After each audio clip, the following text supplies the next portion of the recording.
Le danger n'arrive pas avec des explosions. Il arrive en silence. Arrête tout ce que tu fais et écoute-moi bien. Quand on te parle de défense de domicile en temps de crise, à quoi penses-tu? Des gangs lourdement armés avec le visage peint, des pillards à moto surgissant du brouillard, un scénario post-apocalyptique à la Mad Max. Oublie ça, tout de suite. Hollywood t'a menti. Les jeux vidéo t'ont formaté l'esprit. Pendant des années, on t'a martelé la même illusion. L'ennemi vient de l'extérieur. L'ennemi est un étranger avec une cicatrice, quelqu'un que tu ne connais pas. C'est un mensonge absolu et mortel. Sais-tu qui va vraiment te tuer quand le système s'effondrera? L'homme de l'autre côté de la rue, celui que tu connais depuis 10 ans. Celui à qui tu souris tous les matins en allant au travail. Celui avec qui tu partages un barbecue l'été. Celui dont les enfants jouent avec les tiens dans le jardin. Au 3e jour du chaos, quand les supermarchés seront vides, quand les robinets seront à sec, quand son propre enfant pleurera de soif dans le noir, cet homme si sympathique viendra frapper à ta porte. Il te demandera juste une bouteille d'eau, une seule.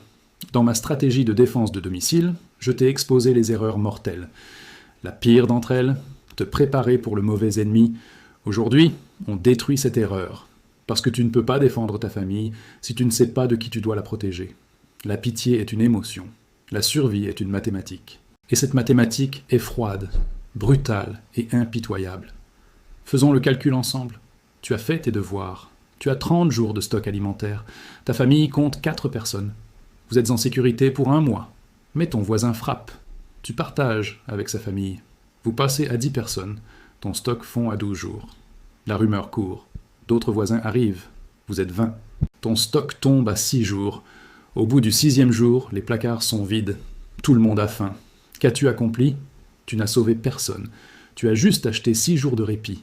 Et surtout, tu as entraîné ta propre famille dans une mort certaine par pure faiblesse émotionnelle. Aujourd'hui, je te dévoile les 5 profils psychologiques de voisins. 5 types de personnes dont tu dois te distancer immédiatement, dès la première seconde de la crise. Apprends à les scanner. Apprends à les reconnaître maintenant.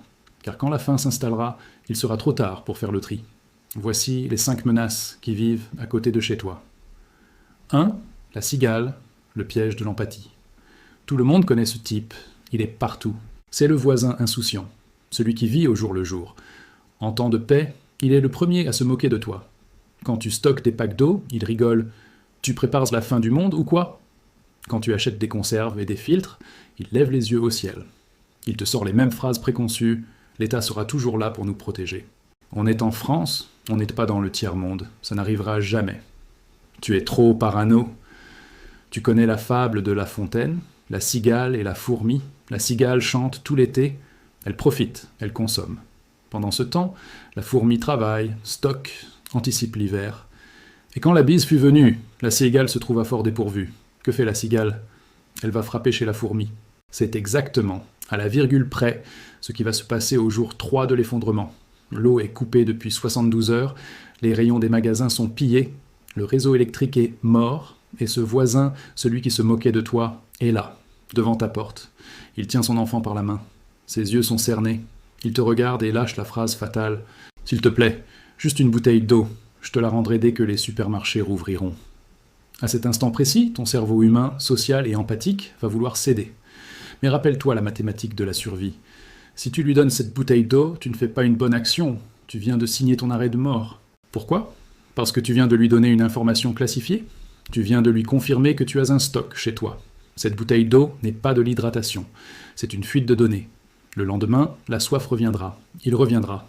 Mais il ne sera pas seul. Il aura amené 5 autres voisins affamés. Cette fois, le ton aura changé. Ils ne demanderont plus poliment. Ils exigeront. Le 3e jour, ils seront 10. Et ils ne prendront plus la peine de frapper. Ils défonceront ta porte. C'est l'escalade de la violence urbaine. La demande polie, la confirmation du stock, l'effet de meute, l'intrusion forcée. Le protocole est strict. Quand on frappe à ta porte en temps de crise, tu n'existes pas. Tu ne réponds pas. La maison est vide. Aucune lumière. Aucun bruit. Aucune odeur de cuisine. La cigale est amusante en temps de paix. En temps de guerre, c'est un prédateur qui s'ignore. 2. Le faux Rambo, l'aimant à balles. Tu l'as forcément déjà croisé. L'imbécile tactique. Il a regardé trop de films. Il a passé trop de temps sur des forums obscurs. Il a acheté sur Internet un sac à dos militaire camouflage de 25 kilos. Il a un gilet pare-balles acheté en solde. Une hache de combat. Des lunettes de vision nocturne bon marché. Peut-être une arbalète de chasse. peut-être un fusil. Il regarde des tutoriels de combat au couteau sur YouTube. Il se prend pour un opérateur des forces spéciales. Quand la crise éclate, son fantasme devient réalité. Que fait-il? Il sort dans la rue, en tenue de combat complète. Gilet tactique bombé, arme bien visible, regard noir. Il s'autoproclame shérif du quartier. Il fait des rondes. Il tente de monter des barricades ridicules. Il aboie des ordres aux autres voisins. Pourquoi cet homme est-il un danger mortel pour toi? Parce qu'il vient de peindre une cible rouge, fluo et géante sur tout votre quartier. Souviens-toi de mes analyses sur la loi martiale et les zones de conflit. Dans un monde sans loi, ce qui est visible devient une cible. Les vrais prédateurs, les bandes organisées, les pilleurs professionnels ne foncent pas dans le tas. Ils font de la reconnaissance. Ils observent avant de frapper. Quand ils voient ce type armé qui patrouille, que déduisent-ils? S'il y a un garde armé, c'est qu'il y a un trésor à garder. Il y a des vivres, de l'eau, des médicaments, des munitions. Et qui sera la toute première personne qu'ils vont neutraliser avec un tir de précision à distance? Le faux Rambo. Parce qu'en tactique militaire, on élimine la menace armée en priorité absolue. Mais le drame n'est pas sa mort. C'est la tienne, si tu traînes avec lui? Si tu as accepté de rejoindre sa milice de quartier? Si on t'a vu discuter avec lui devant chez toi, tu es assimilé à lui, tu mourras dans le même feu croisé. Sa guerre absurde devient ta guerre. Ses ennemis, que tu ne connais même pas, deviennent tes bourreaux. La règle numéro 1 de la survie urbaine, la doctrine du Greyman, l'homme gris. Sois invisible, sois banal, sois transparent. Le faux Rambo est l'antithèse du Greyman. Il est bruyant, arrogant et menaçant. Tous ceux qui gravitent autour d'une cible deviennent des dommages collatéraux. Fuis ce type comme la peste. Laisse-le jouer au soldat tout seul.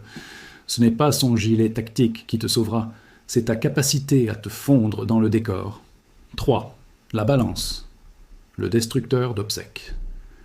Voici le profil le plus vicieux, car il n'est animé d'aucune mauvaise intention. Il ne te veut pas de mal. Il n'est pas jaloux de toi. Il est juste incapable de tenir sa langue. C'est le bavard du quartier. Ce voisin a des yeux, et il t'a observé bien avant que le monde ne s'effondre. Il t'a vu décharger des dizaines de packs d'eau du coffre de ta voiture un mardi soir. Il a remarqué les cartons lourds que tu descendais à la cave.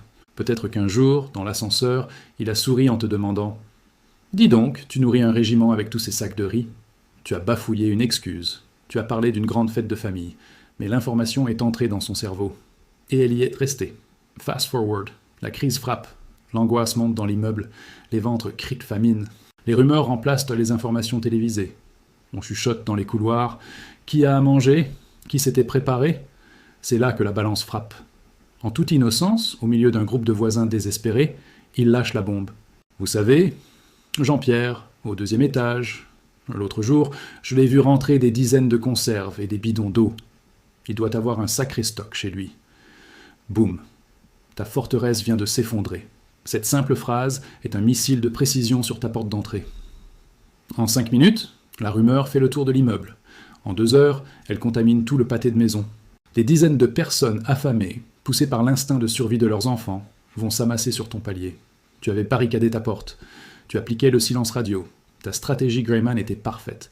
Mais une seule fuite d'informations vient de tout détruire de l'intérieur.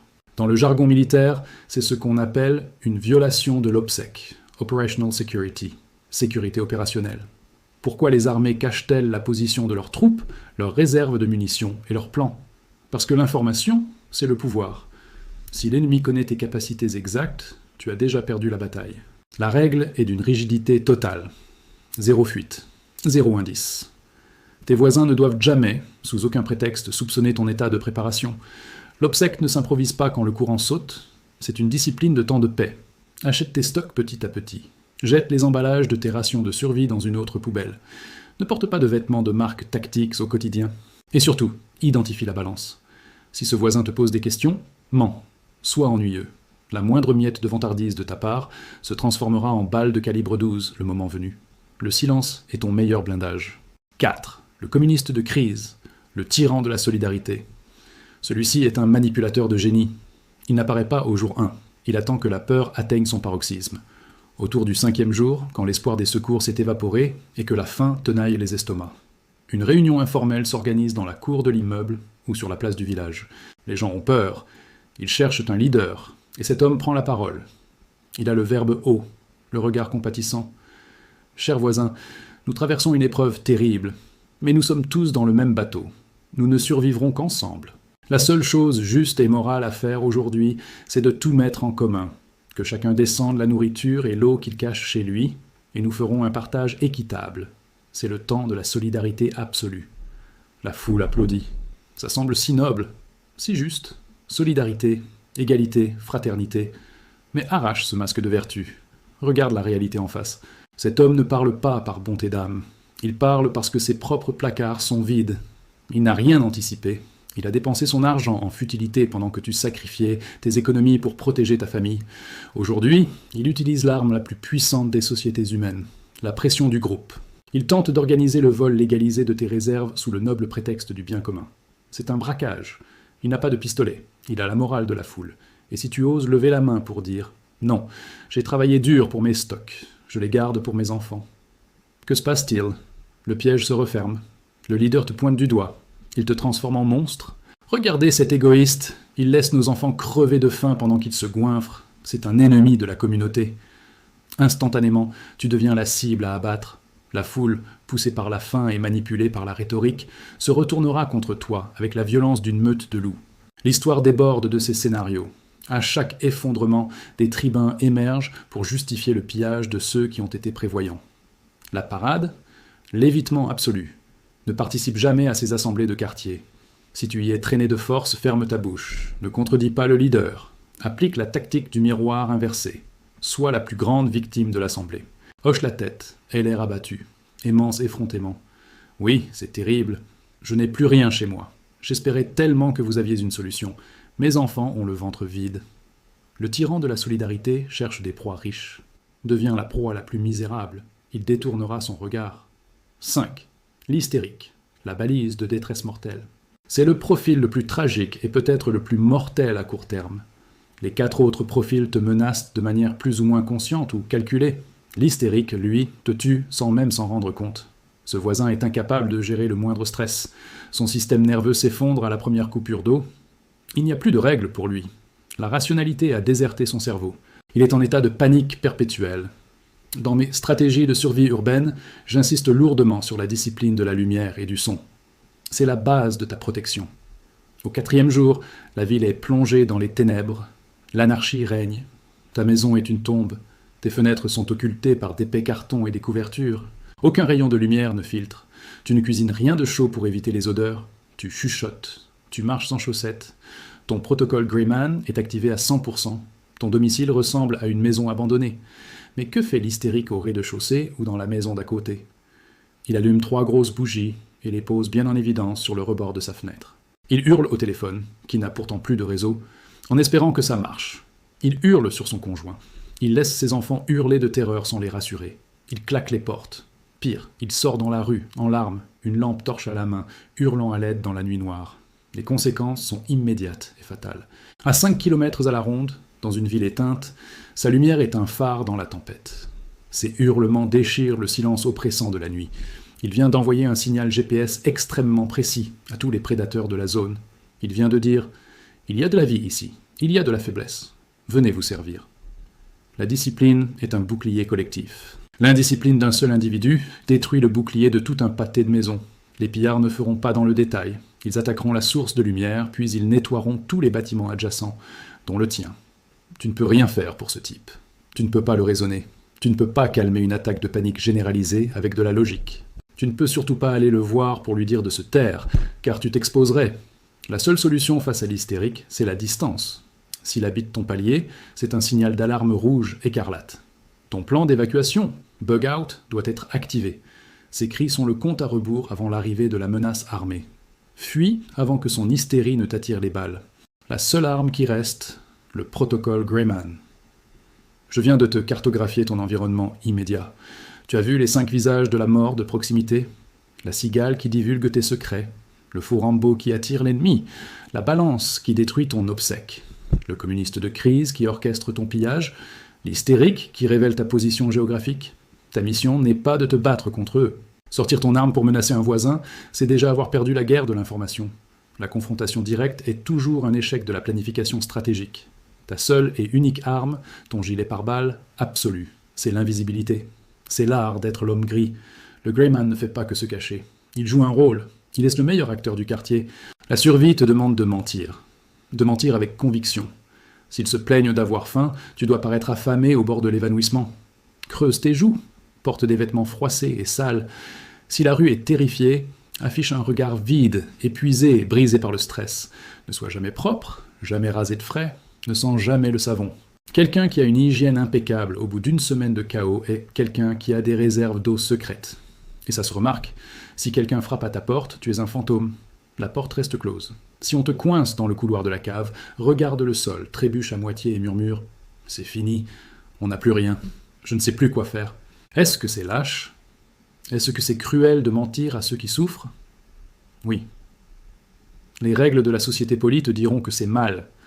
Mais la crise a pulvérisé la société polie. Tu n'es plus dans un concours de moralité.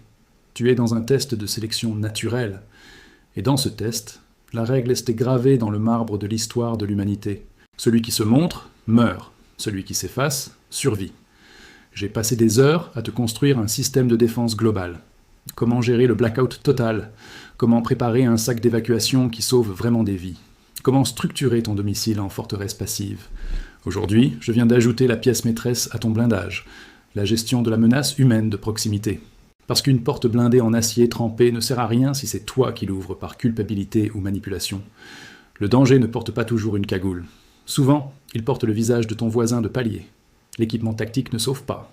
Les montagnes de conserve ne sauvent pas. C'est le logiciel dans ton cerveau qui détermine ta survie. L'information que tu viens de lire est ton code source. Transmets ce message. Partage ce texte avec ton cercle de confiance. Surtout avec ceux de tes proches qui vivent en zone urbaine ou en appartement. Ils sont en première ligne.